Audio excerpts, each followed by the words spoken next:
And now, super confident, maybe slightly overconfident, Daniel Dubois. He thinks he's on the cusp of being the heavyweight or the best heavyweight of this generation. It seemed to be very light-hearted between these two boys, and we got off, you shut up, you shut up, you shut up. It was a bit like Vicky Pollard, right?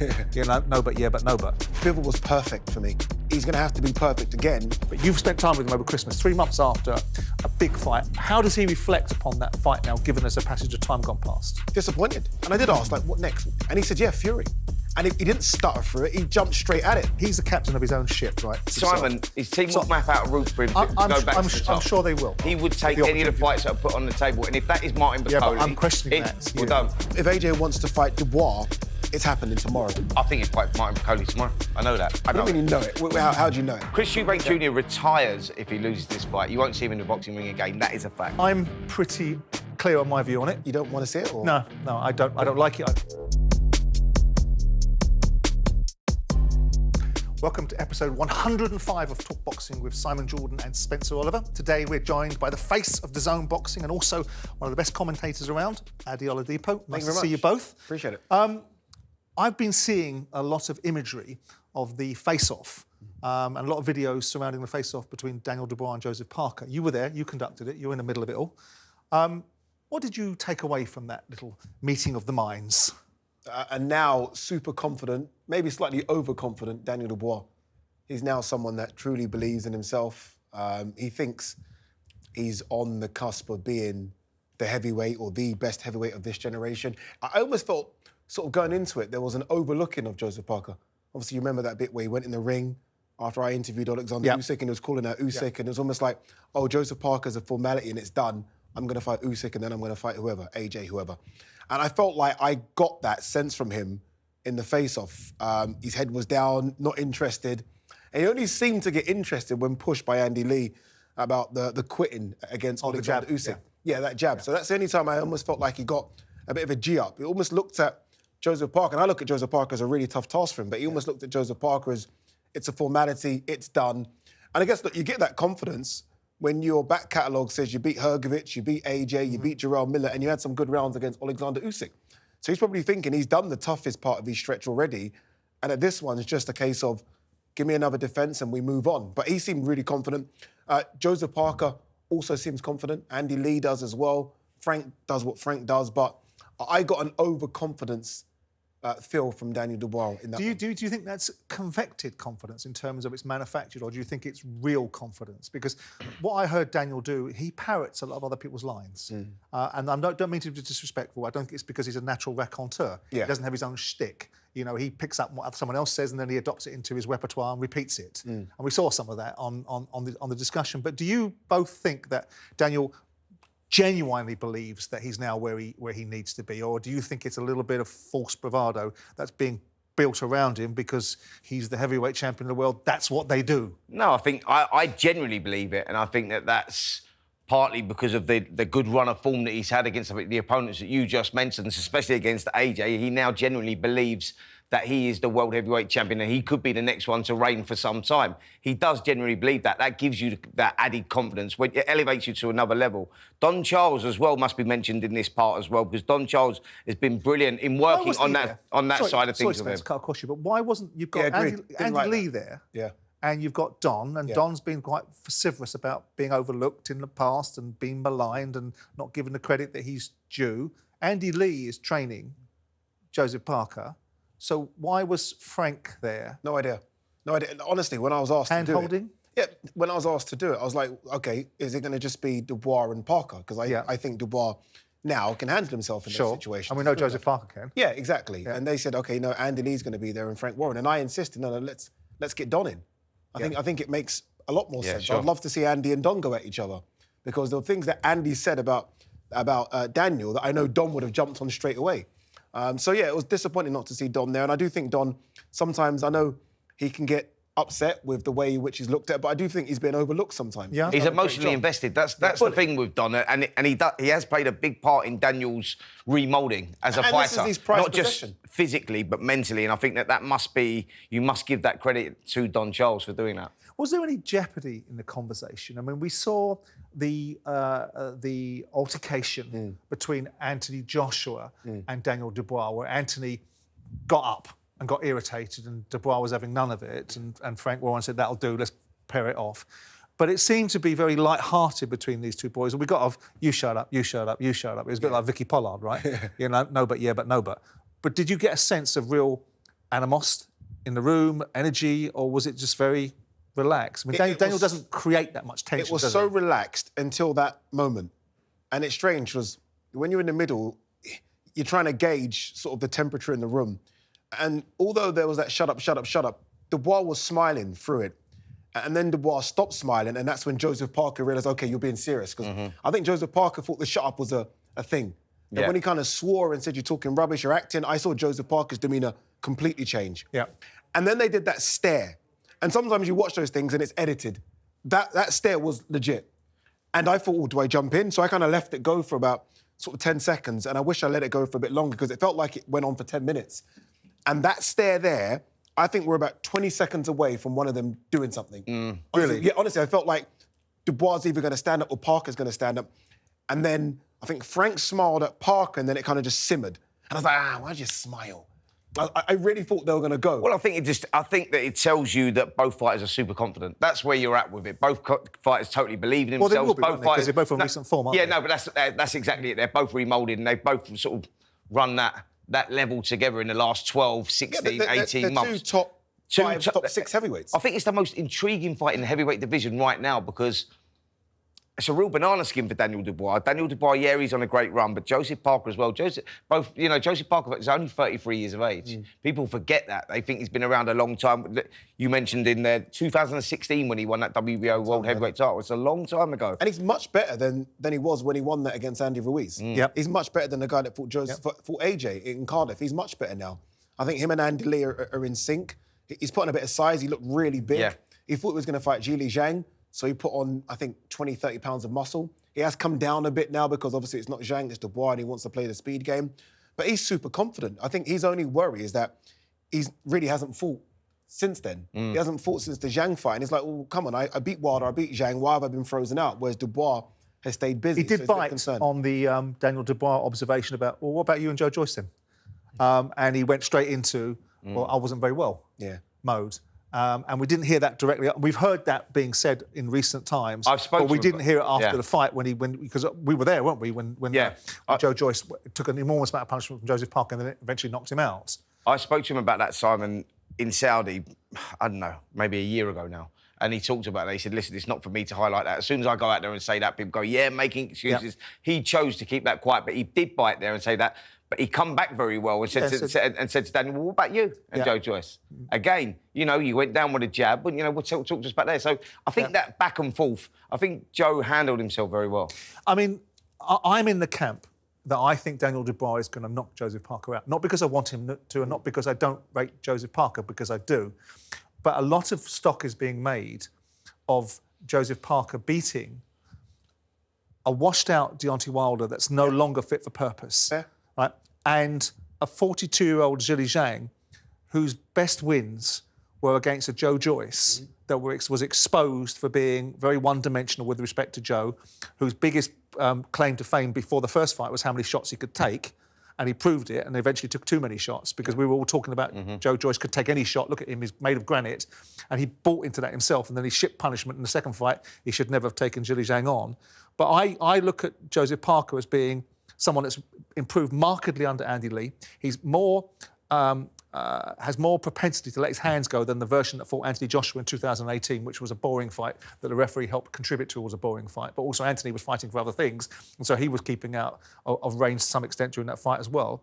But I am looking past Joseph Parker. I genuinely am. Duke McKenzie's in the same space, and I listen to Duke, and I think he's got great boxing IQ. He doesn't see past Daniel Dubois knocking Joseph Parker out. Are we in danger of really underestimating Parker in this instance? I think that Addy made a very valid point there, and he felt that in the room, he felt that Daniel Dubois was in danger of overlooking Joseph Parker. That is a bad thing to do. Let's not forget, when Joseph Parker boxed Deontay Wilder, when he boxed Deontay Wilder, we didn't know what Wilder was coming to the ring, and Joseph Parker was a big underdog going into that one, and he took control. So but Simon, irrelevant. No, it's not irrelevant. I'll tell you why it's not irrelevant, because himself, he didn't know where Deontay Wilder was. So himself, his mindset, he's going in there not knowing the Wilder he's going into. Let's say with Zhilei Zhang, when he went in against Deontay Wilder, he knew what he was going in against at that time. So the mindset is that there's a lot of difference in there going into that nervous energy that's built up. For Daniel Dubois against Hrgovic, who was considered to be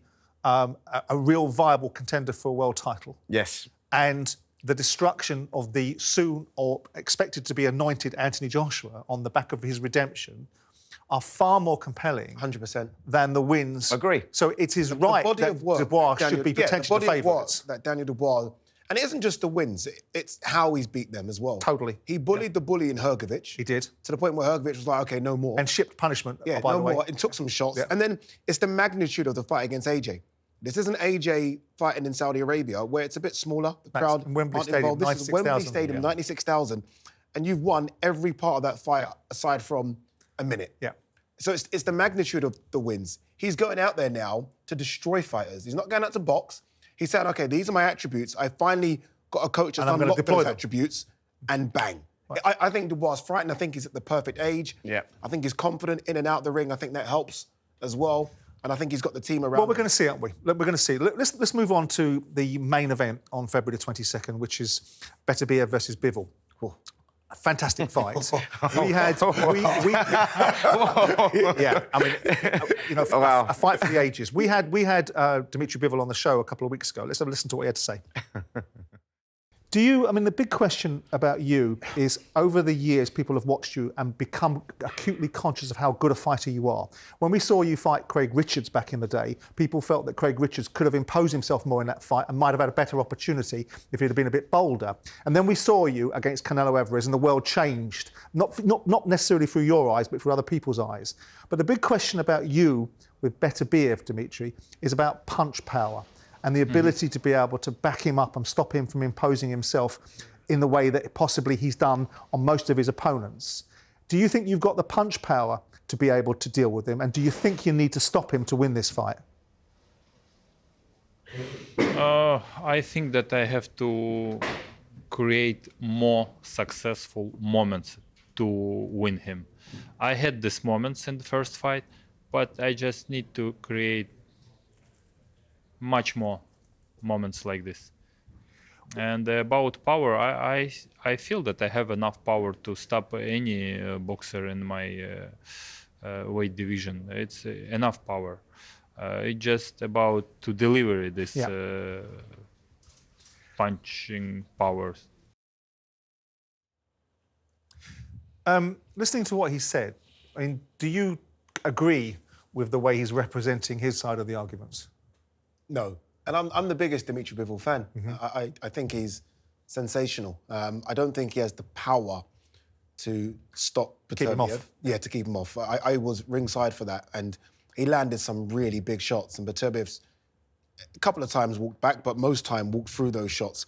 I will say this about Dimitri Bivol, and Spencer can allude to this as well. He does fight on his toes a lot, and he rarely sits down on his shots, because he's always on the move, always on the move. I would love to see him at one stage sit down. But if he does, doesn't he leave himself exposed? This is the problem. If he sits down, he's in the pocket. If you're in the pocket with Beterbiev, you're in range. Yeah. You can't sit down with Beterbiev. That is the big problem for him. Like you said, it was interesting listening to him in that interview there, where he's saying he wants to create those moments more. So basically, what he's saying is, when I do create that space, because Beterbiev is far too strong, he will control the space. He will take that space away from Bivol, and that's his main asset. But what he's saying is, when I do create that space, I need to let my hands go more and try and nick those rounds. And I get the opportunity, I've got to take it. Beterbiev done a great thing in that last fight. When the rounds were close, that last 30 seconds, he just picked it up and he won them. And that won him the fight. You know, whatever you felt or whoever you felt won that one, Beterbiev won purely on that he just, that timer in his head, he nicked those last 30 seconds. I mean, Bivol felt he won, and it's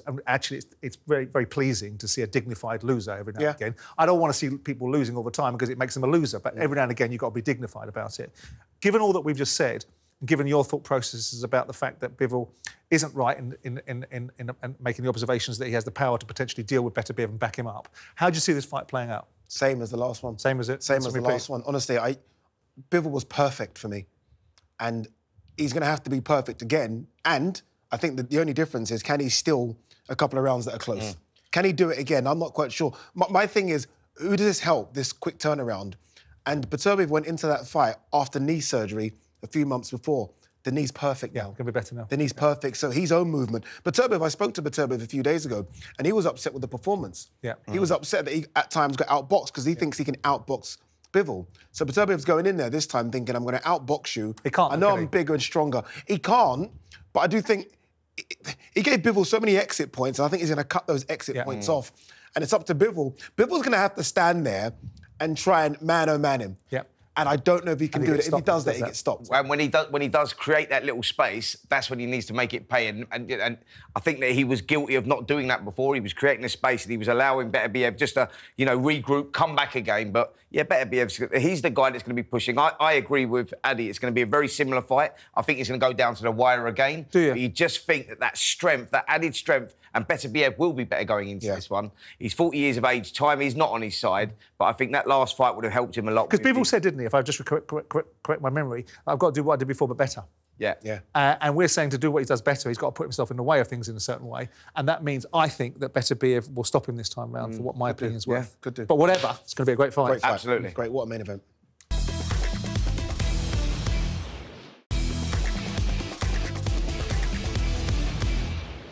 So, Eddie, we have seen the retirement of Tyson Fury, which I've gone, I don't care, move on. If he wants to retire, let's let him retire, do what he wants. But it does leave the question of Anthony Joshua. Yeah. I mean, people are now alluding to the fact that the major dance partner for Anthony Joshua economically is obviously the Fury fight.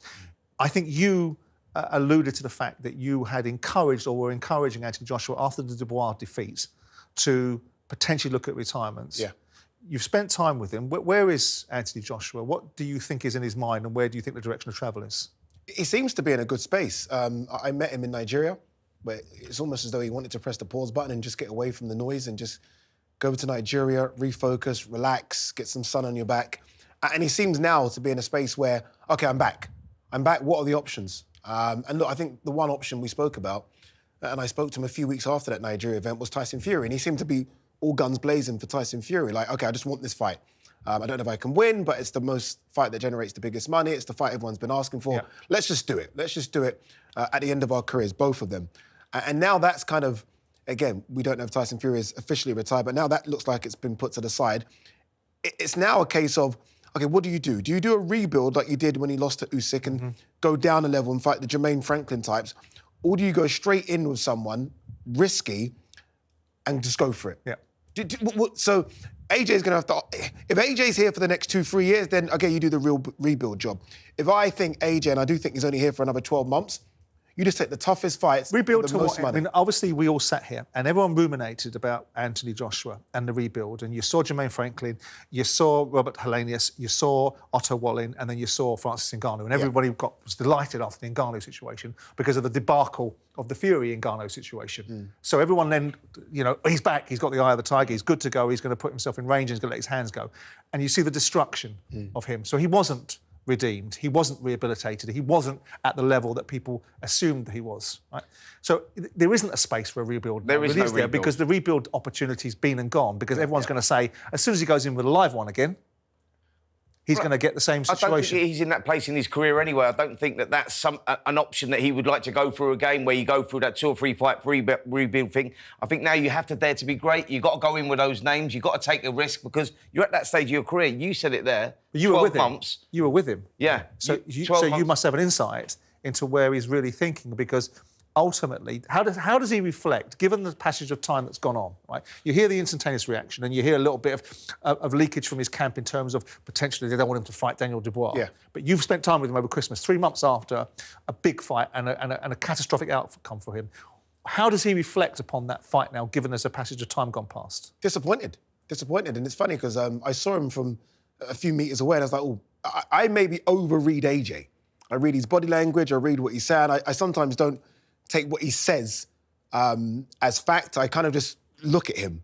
So I was watching him for a few minutes, just away from me going over, because we haven't spoken since I said he should retire. So I thought maybe there might be a bit of heat there and a bit of pushback. I honestly thought there might be a bit of pushback because I've said you should retire. So when I went over, very warm. And I did ask, like, what next? Are you still doing this?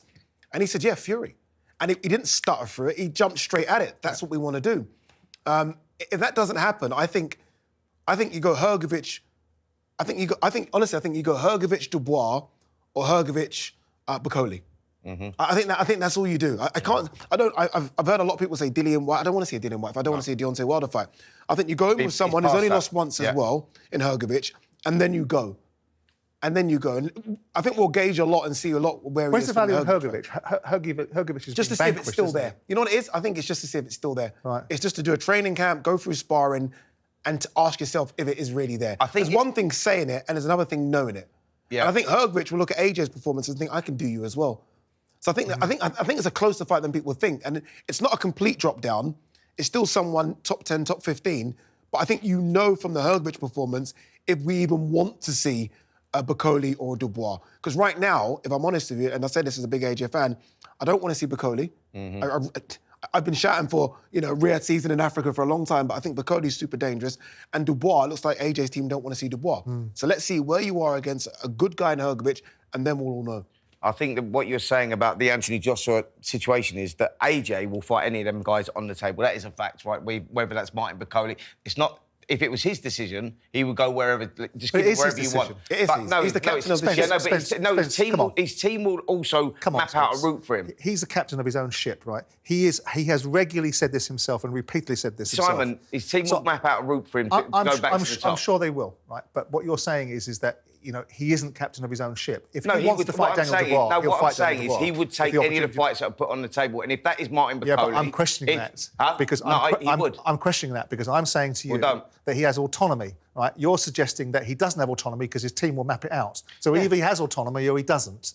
He will fight any of the guys that I've just mentioned. That if that fight is put on the table... Do you understand the point I'm making? Yeah, I understand do. I understand the point you're making. But what I'm saying is, if his team go, right, it's Bakole next, he will take that fight. It's not like I get what you're saying, it's a dangerous fight, but he will take the fight. I think AJ's in a position, a bit like Floyd and Canelo are in America, where it's up to them. Yeah. If AJ wants to fight Bakole, the fight Bakole happens tomorrow. He'll fight him, and his team will fall in line. Tomorrow. And they have to fall in line. AJ is his own boss. If AJ wants to fight Dubois, it's happening tomorrow. It should happen like that anyway. AJ should be that guy. So one assumes, by the very nature of that assumption, that he doesn't want to fight Dubois. He himself doesn't want to fight Dubois because he's not fighting Dubois. Yeah. Yeah, I wish I could argue against it. If AJ wanted to fight Dubois, we wouldn't be seeing Dubois versus Parker. It might be common sense. Wouldn't be seeing Dubois versus It might be AJ. common sense. It might be the situation where he is not... It's in the same way that people would have suggested different fighters, different levels, I grant you. Everyone said, no way should Joe Joyce go back in with Zhilei. Maybe get some confidence back, and if he wants to go and redeem that, I know he wanted to get back the WBO mandatory, and that was the motivation behind it, but it was a bad fight for him to pick. Maybe if Anthony Joshua wanted to fight Daniel Dubois, he could fight him further down the line rather than go straight back in. But the fact is, you're suggesting that the autonomy. I know people. What I'm suggesting is that I think that AJ is sitting back right now. We've got these big heavyweight fights that are now happening. We've got Daniel Dubois versus Joseph Parker. Let's say Joseph Parker comes through that fight. Do you think then, if that fight, Joseph Parker versus AJ, that fight's presented to him, he's not going to take it? He'll take the Joseph of course Parker he will. fight. So what I'm saying is just waiting. Yeah, but that's I know, but what I'm saying, isn't it? he's sitting back right now, waiting to see where he wants to go. Not a case of, I don't want to fight him or I don't want to fight him. He's just seeing what the opportunity is. I think we have to be honest, though, Spence. Where AJ is mentally... You can't see that, can you? No, I can see it. I just don't think you're right. I think where AJ is... Well, listen, it's an opinion, isn't it? Yeah, absolutely. But he is a guy that got stopped in 5 rounds. So where he is mentally, I think... I'd love to think AJ's doing what you said. Like, AJ will fight all those guys. But ultimately, it's a guy that just got beat quite easily against Daniel Dubois. So I don't know if he is in a situation where I'll fight him. But he's not in fight anyone. I don't know if that is the case. No, but my feeling on it is he's not in a position to rebuild again. That's what I'm saying. He knows that himself. He said it himself. He's been vocal about that. Look, there might be another 12 months left. So it's not a case of then going to rebuild. You either go in, throw yourself to the lions, and that's why I think it's the biggest money. No, he won't call it. That's why I think he wanted the biggest money fight, and that was Tyson Fury. Yeah. Not the risk-reward ones where the risk is so high and the reward is so low against Bakole or Dubois. He wants the one which is the biggest. So you're going to lose your money on the Bakole bet, aren't you? Because I don't think he's going to step in. No, he's not fighting. I don't think he'll fight Martin Bakole. You think he'll fight Martin Bakole? We'll see. Spence? I think he'd fight Martin Bakole tomorrow if it was presented to him. Definitely. I know that. I don't think it. I know it. Really? I know What do you mean you know it? How do you know it? I know it. You spoke to him and he said... I know it. I know that Would you... Don't worry about it. Don't worry about it. I'm just telling you, mate. If that fight was presented to Anthony Joshua tomorrow, Martin Bakole, Anthony Joshua would take the fight. If that fight was presented to him.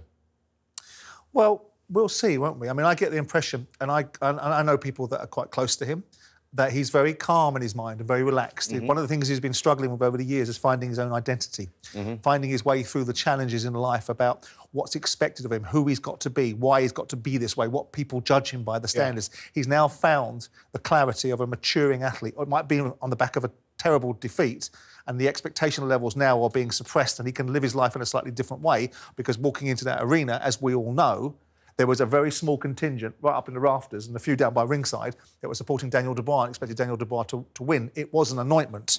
It was basically the ascension back to the throne. And so the reality, and from that comes some clarity, and I get the impression from those relatively close to him that he's quite calm and lucid in his thinking and quite comfortable in his own skin, which is something that he may not have been. And unless you've been in this situation, I've always been critical of, and I've made critical observations about him being a flat-track bully, and I take no sense of pride from saying, I told you so, that he would get beaten by the first live one.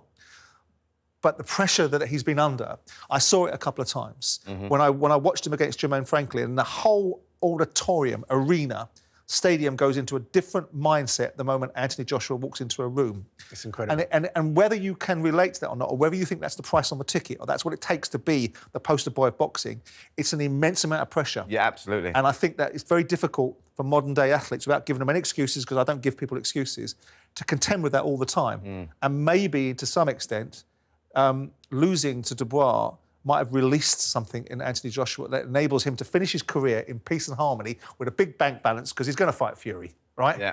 He's going to fight Fury. No, it has to happen. One thing AJ's always said, and he said this to me a few times, the thing about boxing, he says, look, no matter what you do, you only get credit for winning. Is there anything else? Nothing else matters. You only get credit for winning. But the problem with AJ is he's been guilty in the past, up until recent times, really, of overthinking, and that overthinking adds that pressure that you're talking about, Simon. And I think that may now have been released from him. You know why? We may see a different AJ. You know why there's a lot of overthinking with AJ, and I think a lot of people don't necessarily... AJ started boxing at 18.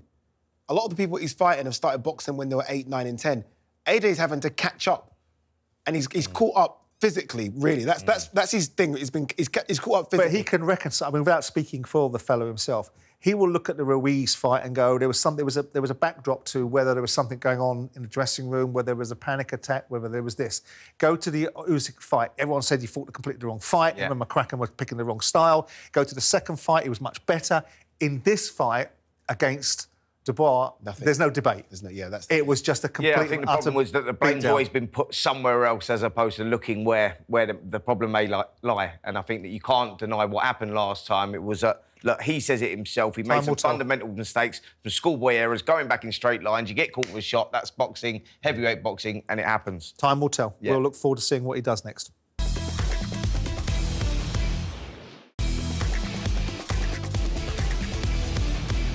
So, Addy, Eubank Jnr and Conor Benn.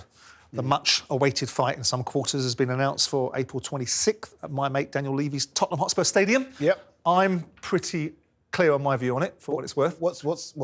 You don't want to see it, or? No, I don't like it. I don't think it's the right fight. I think there's a lot of things around that fight that don't sit very well with me. I can't sit there and have said the things that I've said over the last 2 years and then suddenly rock up ringside like some parasite that wants to come to the latest freebie. Your pushback over the last 2 years, and it was a valid pushback, was always about Conor Benn and his situation with the British Boxing Board of Control and UKA. That was your biggest pushback. In part it was. Yeah. But prior to that, my pushback was I didn't think it was a fight that I wanted to see anyway. I don't think a 147 fighter... Nigel will tell me, Conor's Benn, he walked around at 175. Yeah. Walked around at 175. I find that difficult to see Conor Benn, given what I saw at Christmas when I met him for a drink, walking around like a light heavyweight.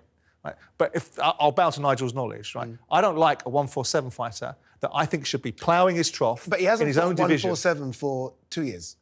So for me, it's a 154 fighter down to 160, which I think's more... There's more validity to it. You can take that, right? And then the other side of the equation, which I've never liked, is I admired Chris Eubank Sr. and I most certainly admire Nigel Benn. And these boys are trading in their father's legacies. And if that's what we want to see and that's what we recognise as top-flight boxing, then that's fine for other people. I don't recognise it. I understand why other people do. So I look at it and go, I would like to see Conor Benn fight for a world title. He had an opportunity, I understand, against Barrios, which is now being replaced by the cash cow that Chris Eubank presents. Yeah. Chris Eubank spends his entire time, with all due respect to the fact he's a brilliant orator in the boxing world, telling everybody how much money he's making rather than the fights that he's actually going to be taking of meaningful levels against world title holders. And when he does, he gets beat. So this is just a spectacle. It's entertainment, and I get it. But I'm a bit pious on this subject. I think it's a bit more than entertainment, though. I think that you've got a... Well, it is entertainment. Well, yeah, of course it is. But with the legacy of the fathers and the history of the fathers and the family feud and all that, I get that, and that is the selling point. But it's still an intrigue in the fight going into this one with Conor Benn, with Chris Eubank Jr., where they're at in their careers. It, but he's asked me my reasons why I don't want to watch it. And I but surely you must have an interest in it, surely. Simon will watch it. I won't go to it. You'll watch it? But you'll watch it. Well, I won't avoid it, let's say. I avoided the Fury versus Ngannou fight because I thought it was absurd. But that's completely different. This is two boxers. This is two boxers. And I know this talk about two weight classes. It's for me, it's one weight class. Yeah. Again, I was at Conor's last fight in America. He walks into the ring. Well, is it? Weighed in 154 pounds. Chris Eubank is a 168 fighter, boiling down to 160. I agree with that. Chris, at this stage of his career, and at this age, at 35, he should really be at 168. Although, a lot of talk about living the life, his frame in the ring at 160 is frail and small and skinny. Yeah. It really is. Yeah. And this rehydration cap could be a bit of a problem for him. But, boxing's full of wild, wild west and crazy things happening. 99% of the year, we're going to get really good fights. I don't mind this happening as a spectacle. I really don't. Well, hang on. You mentioned the rehydration clause. Yeah. Both Ben Shalom and Frank Smith were on TalkSport the other day talking about this. Let's have a listen to what they actually said. It isn't something that we expected. We thought we'd left all that behind, and it was put in at the last minute, if I'm honest, from the other side. For me, as a boxing promoter, I don't like to see it. It's a big jump up for Conor Benn, coming up 2 weight divisions, and I think Chris isn't a huge middleweight himself. Mm-hmm. So I don't think the talk of a 170 is going to be an issue anyway, being completely honest. I'm not in his camp, and look, he wouldn't have agreed it if he didn't feel comfortable with it. Spence, you've been sort of playing both Arthur and Martha on this fight, chopping and changing. How Drop them off a bit. Have you, you know what I mean? In this world that we live in, Donald Trump. Come on, mate. But have you now settled your mind as to how you see this fight playing out? Yeah, I have. I think I have now. Which is what? Which I say it's a very interesting one because of where they're sat in their careers. Chris Eubank being 37, Conor Benn being 27, but the weight, for me, goes in the favour of Chris Eubank Jr. at 160, and the rehydration clause, by the way. Everyone's okay with that? Which everyone's making a big deal of. Oh, they've made it a rehydration clause. That should have been wiped out. £10 for a fighter in a rehydration clause, which, by the way, happens that weighing, the re-weighing, happens in the morning of the fight. So you've still got time to put more weight on as well. So it'll probably be in £14, £15 up, if that. But if you go too much up after you've made weight anyway, that will work against you because you'll come in sluggish. It won't work in your favour. So don't read into the rehydration clause. And remember, Eubank has boxed at 160 for his last few fights for a few years now. So look, that's why I think he's start favourite. Unimpressively in the first Liam Smith fight, though. Let's be fair. Oh, absolutely, yeah. My only thing about this rehydration thing is Conor's calling out Chris. Yeah? Fair? Conor's calling out Chris. Yeah. If you're calling me at my weight class, come to my weight class. Mm-hmm. Don't come to my weight class and then put stipulations in there. Yeah. If you're going to come to me, if you're calling me to come to 160, then let's roll the dice and have fun at 160. Don't do the 160, but then £10. But I want you to really jump. And again, look, big fan of Conor, but the narrative of 147 to 160, again, it's a 154 to 160. Yeah. Because he hasn't fought. And you've got a 168 draining down to 160. Yeah, let's remember this. Let's roll the dice at 160 it balances and let's just put as much weight as we want on so there are no excuses. Because if Conor were to stop Chris, the things after is going to be rehydration. So you should have just gone to 160. And then going to 160, just go to 160. But in the great scheme of things, in the outcome, and I'm going to ask you to pick who you think is going to win in a second, Eddie. Conor has the get out of jail card, doesn't he? Because if he loses this fight, it'll always be that he went up weight classes, irrespective of the fact that we're painting it as it is now. You're painting it as it is, which is a 154 fighter going up to 160, not a 147 fighter going up to 160.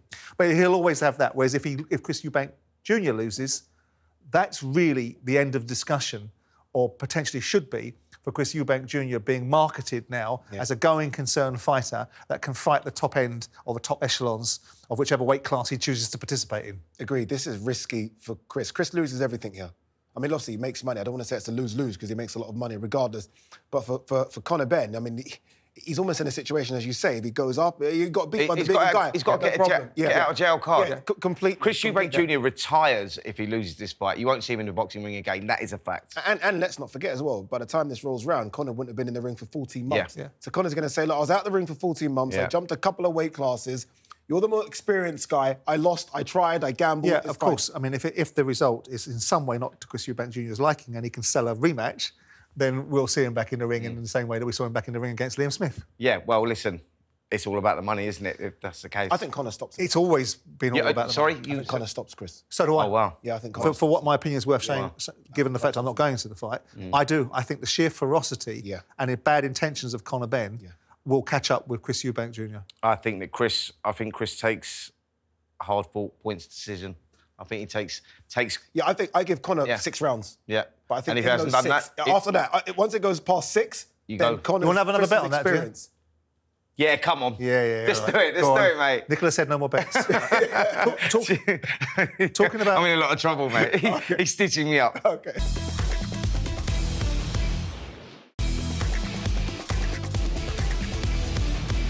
On the undercard, we've obviously now got, well, we haven't obviously got, but we've got Anthony Yarde going back in the ring against Lyndon Arthur. Yeah. I don't know what that says about the direction of travel for Anthony Yarde because you've got Josh Boazzi over here fighting Callum Smith. You've got Anthony Yarde in the studio blaming Josh Boazzi for the fact that he couldn't make this fight. And Josh Boazzi's sort of, to be honest with you, I know some of the negotiations. I know it wasn't Boazzi stopping the fight. Yeah. But what does this say about Anthony Yarde? I mean, obviously, we got to see a performance from him. The last performance we saw wasn't particularly invigorating. The first fight against Lyndon Arthur during COVID was uninspiring. The second fight was Anthony Yarde at his best, right? That's the kind of performance that he'd have to put on. Motivation, Simon, with Anthony Yarde, was with him Saturday night, actually, and it's all about motivation. At this stage of your career, when you're boxing someone of a lesser name and it's just a tick-over fight, you underperform. You drop down to their level. That is a fact that does happen. You can forgive him for that. When you look back at the Beterbiev fight and you look at the way he performed in that, you go, well, it's not a case of, he's Anthony Yarde now on the slide. He underperformed against a guy that was never at his level. I think going into this fight with Lyndon Arthur, he demonstrated, he lost that first fight under the circumstances, a game where they were in that behind closed doors situation. In the second fight, it was a whirlwind, wasn't it? Yeah, second fight, he went out there and obliterated him. I think for Anthony Yarde right now, this is all about getting the opportunity on the Riyadh card, puts his name back in the hat, name in the mix for all the big fights that are happening in that light heavyweight division right now. So for him, it's all about, that will motivate him now because you go, right, I'm in there. He's done, I think he's done. That can only be the motivation because, as you say, we were there in the copper box. Yeah. And he destroyed Lyndon Arthur. Yeah. No one was screaming for a trilogy. No one. No one. So, the only motivation could be, OK, let me just put my hat. His name in the hat, mate. Obviously, Turki will be there. He'll be watching, and he'll probably say, OK, if Joshua Boazzi does come through the Callum Smith fight, and it's an if, Lyndon and Yarde comes through, then I'm guaranteeing that fight will happen in the summer. Yeah, it has to happen. I see it happening as a final eliminator for the winner of Beterbiev, Bivol, something like that. That would be the prize for coming through that. What we can't have with Yarde, though, and we've seen it throughout his career now, is you do a Kovalev, and then you drop right back down. You do a Beterbiev, then you drop. Can we just have something like that? Well, can it be like that? Again, why does it have to do that all the time? Again, which is surprising given the matchmaking of Frank Warren in the past. But I think there's a little bit of Tundi in the mix there that makes it happen in that certain respect and wants the top money for perhaps lesser names. Listen, I hope it's a good fight. Yeah. I like Lyndon Arthur as well. I think he's a decent fighter as well and has had decent outcomes in recent times, albeit some challenging ones too. We see the return of Liam Beefy Smith, which is nice. I like Liam. I'm a big admirer of the Smith fans. The Smith family, all of them, from Paul's unfortunate losses against Arthur Abraham, through to Stephen, through to Callum, who did it. Family. Yeah, absolutely. And what a decent bunch of lads as well. Liam was on the show with us the other day, very confident, very motivated, talking about bigger and brighter things and opportunities for him. Where do you see Liam going? Do you think he's got another turn of the wheel in him for something meaningful? I'm not sure. And I know that's a bit of a cop-out, sitting on the fence answer, but honestly, I'm not sure. I really wanted to see him against Josh Kelly. And obviously, injury, whatever happened in camp, we didn't see that. And that would have been the good barometer. OK, let's see you against a very fast-moving Josh Kelly coming up in weight. So this fight, it's just a case of get through it, and it's not easy against McKenna. He's going to be pushed. Get through it, and then hopefully we can see some big names at 160. I think you're right though. This is the yardstick. This tells us where Liam Smith is sat right now, because Aaron McKenna, tough kid, 19 unbeaten, but he'll keep coming, very persistent in his work, and he'll push Liam Smith. But it is about levels, and Smith has competed at that level, and if he's still at that level, he should come through this one with flying colours. He should. Let's talk about Dalton Smith. Impressive victory on the weekend. I didn't think it was the most auspicious of opponents, but notwithstanding that, you can only beat what's in front of you, and getting someone out there in the first round is what you do if you're an impressive fighter. Your takeaway from this fight? Yeah, listen, I think that I agree with you. You look at the opponent, you only beat what's put in front of you. It's for a vacant European title. You go, right, this is the opportunity. The opponent hadn't been beat since 2018. You look at it. I looked at him on YouTube and I went, this looks a little bit one-sided. Who have you fought since 2018? Yeah, exactly. But the manner that Dalton Smith went around it, the finish, the execution was first class. He just showed that he's ready for that world-class level. He's above European level now, that is for sure. I thought it was a first-class performance. Forget what was put in front of him. You've still got to do the job, and he dealt with it. Yeah, and look, Dalton's not fought for 10 months. His last fight was in March. It's been a while. Yeah. He's had issues with getting in the ring. He's now there. And I like Dalton because he's done it the traditional way as well. English, British, Commonwealth, now European, and the next stage is world level. This is it now. That was your case of, OK, what can you do, supposedly, against a European level opponent? He destroyed him. Look, if the opponent's rubbish, make them look rubbish. Yeah. And he made him look really rubbish. Yeah. And now it's a case of, OK, let's see how Eddie builds him up. We've got to turn him into a star as well. Let's see if he can put bums on seats, and let's see if we can get those big fights in Sheffield. I mean, one of the things that's being called for is various fights and potentially fast-tracking Dalton Smith to world title shots. Tony Bellew had a different view, and he called in to Fight Night on Saturday night with TalkSport, and this is what he said. He was phenomenal tonight, guys. I think he's under great leadership and stewardship of his father, Grant Smith. I think he's a brilliant team around him. He's got the best promoter in the world in at the end. He's doing what he's doing. But make no mistake, guys, the next step is world level. Is dangerous, boys, and we all know it's a stacked division. Yeah, it's full of sharks, and it's only going to be tougher nights ahead. I mean, I would love to see Jack Catterall and Dalton Smith's brains pitted against each other. That shouldn't happen anytime soon, and let me just tell you, that shouldn't happen unless it's a unification fight, in my opinion. If we're looking at the kind of advice that should be given to Dalton Smith now about the opportunities that lay in front of him, what do you anticipate that should be? For me, it's go.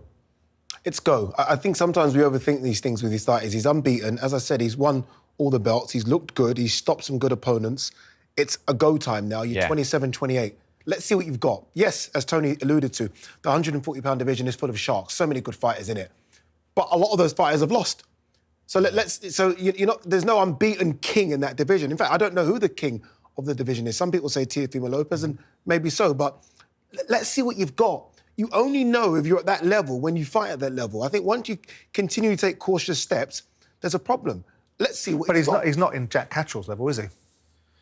Well, you won't know that until he steps up, and I agree with Addy. You've got a ballpark idea of what you think about but what I'm saying is I agree with Addy in what he says, that listen, the apprenticeship's been done. The development's been done. So now we have to see how good he is. He's ticked every box when it comes to English, British, Commonwealth, Europe, now European. Now he's in world stage. You go, Jack Catterall, he's the interim champion. Yeah, he's been, outstanding. You look at him, where does he go? Where is the world title shot for him? We've got a young Adam Azim coming in the picture as well. He's chasing that pack. But you go, he's in that space where you go, you've got to let him go. And is it someone like Jack WBC champion, obviously Devin Haney didn't fight Sandor Martin, so the belt got stripped from him. And then a guy called Alberto Puello got upgraded. He fights Sandor Martin on the Javante Davis card, first of March. He should be gunning for the winner of that. Yeah. He should be saying, OK, give me the winner of Sandor Martin versus Alberto Puello. Then let's see what you have. His story reminds me a bit of Kell Brook. Before Kell Brook went to fight Sean Porter in America. Yeah. Kell Brook was very much like that, British level, European level. Kell, were you going to go? Kell went, and it was a fantastic performance against Sean Porter. But to some extent, it might have helped Kell get that fight in the first place, because the fact he fought at British level all the time might have lured Sean Porter into some sort of false sense of security. Yeah, very true. And then he got a Kell Brook in a different space at a different time. When we talk about Dalton Smith, we can't help but hear in the background Adam Azim. And I've sort of been more in line with the Adam Azim camp, which is let him fight when he's ready to fight. Dalton Smith is an older, mature fighter that's had more fights than Adam Azim. There is this propensity to want to fast-track people through. And I don't think it was, Matchroom were trying to goad Boxer into putting Adam Azim into a fight because there was more energy and more juice and more noise around Adam Azim than there potentially was about Dalton Smith, unless you think that's an unfair analysis. No. Adam's got a lot of heat around him. Yeah, I think... And I thought it was right for Adam Azim to potentially get to Dalton Smith at a later stage when perhaps he's built himself as a more mature and more experienced fighter. Yeah, smart move from Adam Azim. He wins a European title, decides to vacate it because the Dalton Smith fight's there. Dalton Smith is more developed. He is, and the timing was right for Dalton, not for Adam Azim. Exactly my point. They wanted to do it in their own time. They let that go. He's fighting Olympics now on Saturday. That's what I was going to ask you next. He's a tough opponent. Again, yeah. It's live on TalkSport, by the way. Who was the Latvian that he fought that we first saw Adam Azim start, because everyone was obviously making a lot of noise about Adam Azim, and he went in against a Latvian at, I think it was at the whatever it was, and we saw more challenges for Adam Azim. Is he developing in the way that you thought he was? That's what it is, and this opponent is exactly that. He's been around a long time, 35 years of age. He's only lost to the best. He lost to Mikey Garcia once on points. He's a tough guy. He's proven. And he's still a lot in the tank. He beat Robbie Davis Jr. last time out, to give you a gauge on where he was. And that was a right back and forth. I almost want to see, and we had it with James DeGaulle and George Groves many moons ago. I like to see, if you think you're the best in Britain, duke it out. Adam Azim is saying he's better than Dalton. Dalton is saying he's better than Adam. Ben Shalom says Adam's better. Eddie, why can't they duke it out and then the winner goes on to world? But then you don't develop careers where you can monetize yourself properly. Yeah. If you take domestic fights too early. Get to the pinnacle and then get a domestic fight gets double bubble. But it didn't affect Groves and DeGaule's career. No, both of them went on and became world champions, made some good money, big fights. True. A loss doesn't determine where you go. You still I can totally go. understand that side of it, but I think we just live in a world now where they go, right, we're going to take our paths and we're going to do it. We're taking a calculated gamble on them being more on the line, and with the money that's in the room these days, that wasn't back there when George Groves was boxing, against James DeGaulle. You go, that was an opportunity for them both, and because it was a good, tough fight, they both went on and had great careers. We don't know where this one's going to go. You go, so Matchroom are protecting, Who would what that they've fight, got. That fight's made today. What? If that fight's made right now. Adam Azim? Yeah. Dalton Smith's too experienced right now. Okay. Yeah, I think along those lines. Yeah. But I think give it 18 months and I'd be moving towards Adam Azim. You've got a different fight, and that's why I think that Boxer have done a very clever decision to go, no, let me grow this kid. Let them both go on and get to a real meaningful level. Absolutely. And give themselves opportunities without making it domestic. Because it's like on a domestic back of a domestic fight, people lose legacies or lose reputations because they think at a domestic level it's a different dynamic, it has a different energy behind it. But at some point, if they both progress their careers well, it'll be nice to have that domestic dust-up if they're both holding world title belts. Yeah, indeed. Right, that's it for episode 105 of Talk Boxing with Simon Jordan, Spencer Oliver and Adi Oladipo. Thanks, boys. Cheers, mate. And we'll see you next time we're out.